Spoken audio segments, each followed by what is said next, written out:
लड़की का नाम था सुनीता।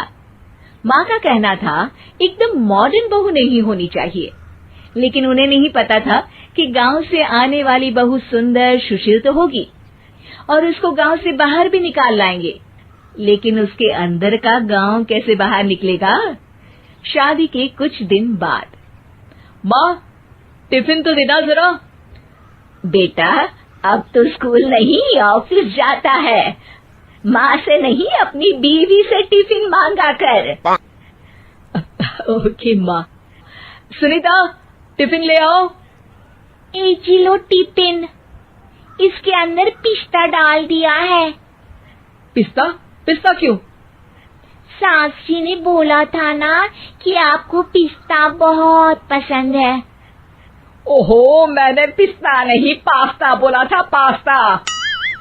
पास्ता? कहीं होता है पास्ता? अरे बेटी तू रहने दे, मैं बना दूंगी। अच्छा किया कि पाव भाजी बनाने का नहीं बोला, वरना किसी के पाव बना देती है।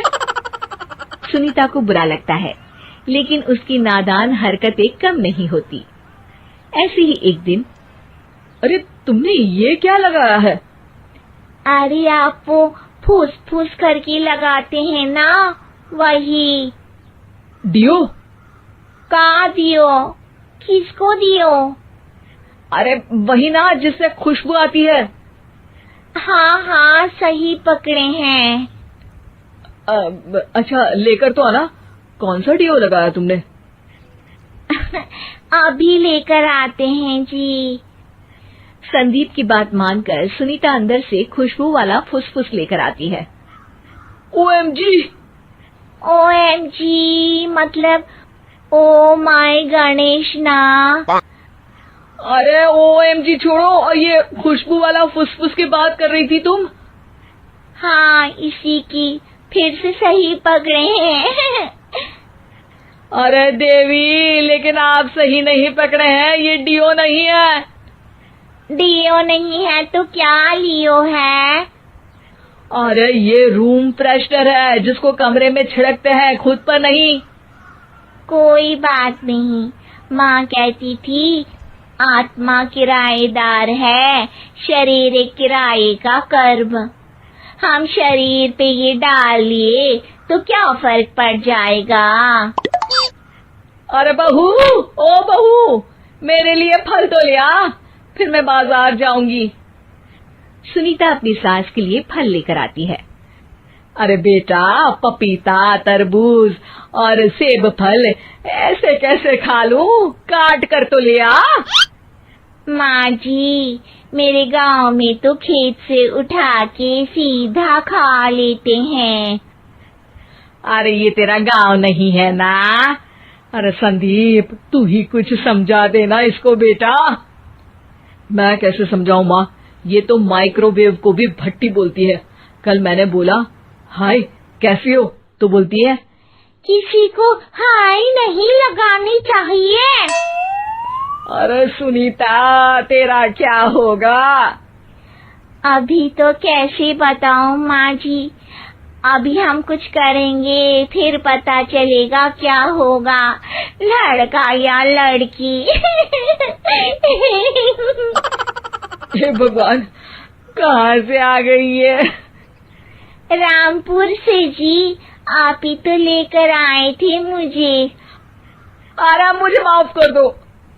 पहले कोई गलती तो करिए जी, आपकी तो सारी गलती माफ कर देंगे हम। हाँ अरे बहू, मेरी बात सुन। फल यानी कि फ्रूट जब भी लाए ना तो काट कर लाना, ठीक है? जी ठीक है माँ जी, फल यानी फ्रूट यानी काट के लाऊंगी। सुनीता रोज ही कोई ऐसी हरकत कर देती जिसकी वजह से उसे घर में दो बातें सुननी पड़ती। एक दिन, माँ मेरे बॉस घर पर आने वाले हैं शाम को, उनका बर्थडे है, फैमिली साथ नहीं रहती उनके, तो यही पार्टी कर लेंगे। उनको अच्छा लगा तो शायद मेरा प्रमोशन भी हो जाएगा। मैं ना फ्रूट केक लाकर फ्रिज में रख दूंगी और तेरे साथ आज खाना मैं बनाऊंगी, ताकि जब साहब आए तो खाने में कोई गड़बड़ ना हो। शाम को जब सारी तैयारियां हो जाती है, संदीप के साथ बड़े साहब भी घर आते हैं। फ्रूट केक तो ले आना बहू, फिर खाना खाएंगे। अरे इस सब की क्या जरूरत थी, आपने बुलाया वही काफी है। सर, आपका परिवार शहर में नहीं है तो हम ही आपके परिवार जैसे हैं सर। इतने में ही सुनीता फ्रूट केक लेकर आती है और बड़े साहब की टेबल पर रख देती है, और जैसे ही केक के ऊपर का बॉक्स हटाती है, ओह, ये क्या है? केक तो कटा हुआ है। मैं तो ऐसा नहीं लाई थी। आप मुझे शाबाशी दे सकती है माँ जी, मैंने ही केक काट दिया। आपने कहा था ना, फल यानी फ्रूट यानी हमेशा काट के लाना, तो फ्रूट केक भी तो फ्रूट ही है ना, तो मैंने पहले ही काट लिया।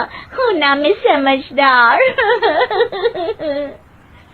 अरे बहू, ये क्या किया? केक हमेशा वही काटता है जिसका जन्मदिन होता है। तुझे एक बात भी समझ नहीं आती, एक नंबर की बेवकूफ है। पूरा माहौल बिगड़ चुका था। संदीप को लगने लगा था कि साहब उसे प्रमोशन तो दूर की बात है, कहीं डिमोशन ना दे दे, लेकिन साहब बीच में ही बोल पड़ते हैं। अरे कोई बात नहीं, ये इनकी बेवकूफी नहीं है, इनका भोलापन है। बेटा आप कहाँ से हो? रामपुर गांव से। अरे वाह, गांव से? फिर तो आपके गांव में ताजे फल और सब्जियां मिलते होंगे। हाँ, सही पकड़े हैं। हम तो काटते भी नहीं, सीधा खा लेते हैं।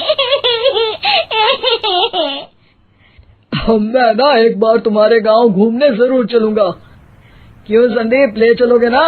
मुझे गांव घूमना बहुत पसंद है।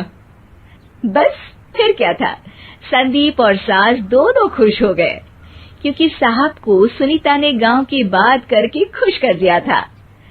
अब संदीप का प्रमोशन पक्का था। शिक्षा, कभी भी किसी भी गलती पर घबराना नहीं चाहिए। हो सकता है कि उस गलती की वजह से आगे बड़ा फायदा हो जाए।